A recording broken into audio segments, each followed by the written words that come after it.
પશ્ચિમ એશિયામાં ફરી શાંતિ મંત્રણાની ચર્ચાથી બજારમાં આજે તેજી. નિફ્ટી 300 પોઈન્ટથી વધુ વધીને 24,200 પાર. બેંક નિફ્ટીમાં પણ સારી તેજી. મિડ કેપ સ્મોલ કેપમાં આજે આવી ખરીદદારી. ઇન્ડિયા વીક 7%થી વધુ ઘટ્યો.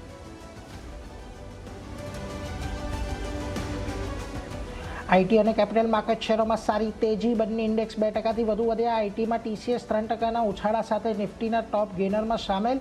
પરસિસ્ટન્ટ, કેપીઆઈટી ટેક અને ઓરેકલમાં પણ સારી તેજી. પીએસયુ બેંકોમાં પણ મજબૂતી. મજબૂત પરિણામો પછી આઈસીઆઈસીઆઈ પ્રુડેન્શિયલ લાઈફ લગભગ 4% વધ્યો. ચોથા ત્રિમાસિકના નફામાં 57%નો વધારો. પરિણામો પછી સ્વરાજ એન્જિન્સ લગભગ 10% વધ્યો, પરંતુ આઈસીઆઈસીઆઈ પ્રુડેન્શિયલ એએમસીમાં 4%નો ઘટાડો. તો મેટલ ઇન્ડેક્સ આજે 2% ઉપર. મેટલ પર એચએસબીસીના રિપોર્ટ બાદ આવી તેજી. પશ્ચિમ એશિયામાં ચાલી રહેલા તણાવથી સપ્લાય ચેઇન માટે જોખમ.